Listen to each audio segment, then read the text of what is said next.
सोचिए, आप 5000 मीटर की ऊंचाई पर हैं। आपके नीचे सिर्फ बादल नहीं, बल्कि सीधी मौत है। अगला सेकंड आपकी जिंदगी का आखिरी सेकंड हो सकता है और आपको इसका जरा सा भी अंदाजा नहीं है। ज्यादातर लोग मानते हैं कि प्लेन क्रैश के बाद कोई नहीं बचता। आसमान में हुआ धमाका जमीन तक पहुंचने से पहले ही सब कुछ खत्म कर देता है। लेकिन इतिहास में एक ऐसा हादसा हुआ जिसने इस भरोसे को चुपचाप तोड़ दिया। यह कहानी किसी सुपर हीरो की नहीं है, न ही किसी ट्रेनिंग पाए सैनिक की।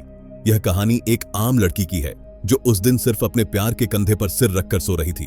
उसे नहीं पता था कि कुछ ही सेकंड बाद आसमान फटने वाला है, हवा इंसानों को निगलने वाली है और जिंदगी एक सवाल बनकर सामने खड़ी हो जाएगी। एक लड़ाकू विमान, एक मुसाफिर प्लेन और एक ऐसी टक्कर जिसे कभी होना ही नहीं चाहिए था। अगले ही पल इंसान, सीटें, चीखें और सपने सब कुछ हवा में बिखर गया। उस तबाही के बीच एक लड़की जिंदा बची, बिना पैराशूट के, बिना किसी तैयारी के, बिना यह जाने कि अगले 3 दिन उसे जंगल, जानवरों, भूख और अकेलेपन से लड़ना होगा। उस लड़की का नाम था लारिसा और यह कहानी है उस पल की जब मौत ने उसे पकड़ लिया था लेकिन छोड़ नहीं पाई। लारिसा को हवाई जहाज में सफर करने की आदत थी। वह अक्सर उड़ान भरती थी और ज्यादातर समय सीट बेल्ट लगाने की जहमत नहीं उठाती थी। उसे लगता था कि इतनी ऊंचाई पर अगर कुछ होना ही है तो सीट बेल्ट क्या कर लेगी। उसी दिन भी वह अपने बॉयफ्रेंड व्लोदिया के साथ यात्रा कर रही थी। फ्लाइट शांत थी। इंजन की एकसार आवाज, केबिन की हल्की रोशनी और आसपास बैठे यात्रियों की धीमी बातचीत के बीच लारिसा ने अपना सिर व्लोदिया के कंधे पर टिका दिया और गहरी नींद में चली गई। उस पल उसे जरा भी अंदाजा नहीं था कि कुछ ही मिनटों में उसकी पूरी दुनिया बिखरने वाली है। अचानक एक तेज गर्जना हुई, इतनी तेज कि पूरा विमान थर्रा उठा। लोग कुछ समझ पाते उससे पहले ही एक सैन्य लड़ाकू विमान पूरी रफ्तार से इस पैसेंजर प्लेन के सामने से गुजरा और अगले ही सेकंड उससे टकरा गया। टक्कर इतनी भयानक थी कि आसमान में जोरदार धमाका गूंज उठा। विमान फट गया और केबिन में एक बड़ा सा छेद बन गया। 5000 मीटर की ऊंचाई पर हवा का दबाव किसी तूफान से कम नहीं होता। उसी जबरदस्त बहाव ने एयर होस्टेस और कई यात्रियों को एक ही झटके में बाहर खींच लिया। चीखें, धातु के चिरने की आवाजें और हर तरफ फैला हुआ डर, सब कुछ ही पलों में हो गया। लारिसा सीट बेल्ट में बंधी नहीं थी। तेज हवा ने उसे एक खिलौने की तरह केबिन में उछाल दिया। वह सीटों से टकराई, दीवारों से भिड़ी और फिर वह पल आया जब हवा उसे बाहर खींचने लगी। उसी क्षण व्लोदिया ने उसे पकड़ लिया। उसने पूरी ताकत लगा दी, अपनी सारी ऊर्जा झोंक दी, लेकिन इंसान की ताकत उस हवा के आगे कुछ भी नहीं थी। उसका हाथ छूट गया। लारिसा को लगा अब सब खत्म हो गया है, लेकिन किस्मत ने एक आखिरी मौका दिया।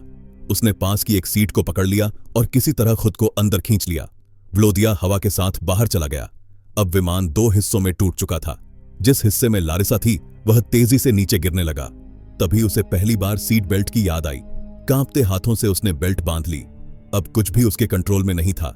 कुछ ही सेकंड बाद जमीन बेहद पास थी।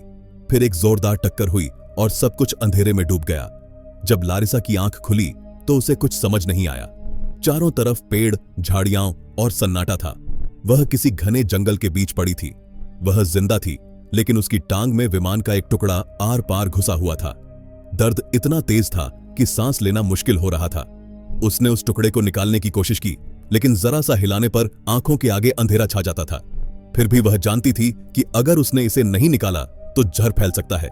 पूरी हिम्मत जुटाकर, दांत भींचकर उसने पूरी ताकत लगाई। दिल दहला देने वाली चीख के साथ वह टुकड़ा बाहर आ गया। वह वहीं बैठकर काफी देर तक हाँफती रही, जब तक दर्द थोड़ा कम नहीं हुआ। फिर उसने अपनी स्कर्ट का एक हिस्सा फाड़कर घाव पर पट्टी बांध ली। वह मुश्किल से खड़ी हुई और व्लोदिया का नाम पुकारने लगी। थोड़ी दूरी पर उसे एक और यात्री का शव दिखा। पहले उसे लगा शायद कोई और बचा हो, लेकिन पास जाकर उसने देखा कि वह आदमी बुरी तरह मरा हुआ था। यह देखकर वह लगभग बेहोश हो गई। वह वहीं जमीन पर बैठ गई और धीरे धीरे बेहोशी में चली गई। काफी देर बाद एक मच्छर के काटने से उसकी आंख खुली। तभी उसने ऊपर से हेलीकॉप्टर की आवाज सुनी। वह सरकारी बचाव दल था। उसने पास पड़े मरे हुए आदमी के गले से मफलर उतारा और पूरी ताकत से आवाज की दिशा में भागने लगी। दर्द की परवाह किए बिना वह चिल्लाने लगी और मफलर हिलाने लगी। हेलीकॉप्टर उसके ऊपर से निकल गया, लेकिन शुक्र था कि पायलट की नजर उस पर पड़ गई। हालांकि साथ बैठे अफसर को यकीन नहीं हुआ। उसका मानना था कि इतनी ऊंचाई से गिरकर कोई जिंदा नहीं बच सकता। उसे लगा कि वह शायद पास के किसी कैंप का आदमी होगा। हेलीकॉप्टर आगे बढ़ गया और लारिसा अपनी आंखों के सामने जिंदगी का मौका दूर जाते हुए देखती रह गई। जंगल में तलाश जारी थी, लेकिन हर जगह सिर्फ लाशें मिल रही थीं। कोई जिंदा नहीं मिला। बाद में वही हेलीकॉप्टर लौटने का फैसला करता है। पायलट को लगा कि वह लड़की मदद मांग रही थी। उधर लारिसा की मां रायसा को हादसे की खबर मिली। वह रोती बिलखती एयरपोर्ट पहुंची, लेकिन वहां कर्मचारियों ने कहा कि यह सड़क दुर्घटना थी। रायसा जानती थी कि उनकी बेटी तो फ्लाइट में थी। उसे समझ आ गया कि कुछ छुपाया जा रहा है। इधर जंगल में लारिसा ने हिम्मत नहीं हारी। वह व्लोदिया को ढूंढने निकल पड़ी। रास्ते में उसे एक भूखा चीता दिखा जो खून की गंध से उसकी तरफ आया। डर के मारे उसकी सांसें थम गईं। तभी हेलीकॉप्टर की आवाज से चीता भाग गया, लेकिन हेलीकॉप्टर फिर भी उसे देख नहीं पाया। थकान, प्यास और डर के बीच वह आगे बढ़ती रही। उसने दिशा पहचानने के लिए पानी और एक सुई की मदद ली। नदी से पानी भरा, कपड़े बदले और अपने जूते काटकर चप्पल जैसा बना लिया। रास्ते में दलदल, पहाड़ और फिसलन भरी चढ़ाइयां आईं। कई बार वह गिरी, लहूलुहान हुई, लेकिन रुकी नहीं। बार बार वही चीता सामने आता रहा। एक बार जान बचाने के लिए वह गहरे गड्ढे में गिर गई और बेहोश हो गई। होश आने पर भी खतरा टला नहीं था। वह धीरे धीरे आगे बढ़ती रही। उसे एक लाइटर और खाने का डिब्बा मिला, जिसने उसे थोड़ी ताकत दी। उधर अफसरों की मीटिंग में सच्चाई सामने आई कि सैन्य उड़ान की जानकारी पैसेंजर प्लेन को नहीं दी गई थी। बदनामी के डर से सच छुपा लिया गया। आखिरकार लारिसा प्लेन के आगे वाले हिस्से तक पहुंची। नदी पार करते वक्त वह बह गई, घायल हुई, लेकिन किसी तरह किनारे तक पहुंची। वहां उसे सिग्नल गन मिली। उसने एक गोली चलाई, लेकिन किसी ने नहीं देखा। मौसम बिगड़ गया, ठंड बढ़ गई और लाइटर भी खराब हो गया। वह प्लास्टिक से खुद को ढककर बेहोशी में चली गई। दोनों परिवार वहां पहुंच चुके थे। सेना ने इलाका घेर लिया था। व्लोदिया की मां गैलेना ने बैरियर तोड़कर अंदर घुसने की हिम्मत की।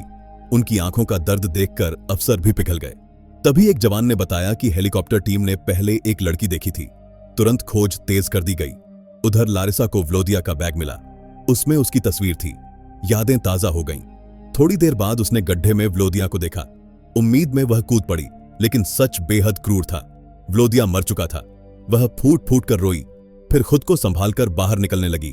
बारिश, कीचड़ और फिसलन के बावजूद वह चढ़ती रही। आखिरकार उसने आखिरी सिग्नल गन चलाई। लाल रोशनी आसमान में चमकी और बचाव दल ने उसे देख लिया। 3 दिन तक मौत से लड़ने के बाद लारिसा को बचा लिया गया। यह एक सच्ची घटना है। 24 अगस्त 1981 को सोवियत संघ में एक पैसेंजर प्लेन सैन्य विमान से टकराकर टूट गया था। दर्जनों लोग मारे गए, लेकिन एकमात्र जीवित बची लारिसा। यह सच सालों तक छुपाया गया। बाद में मुआवजा मिला।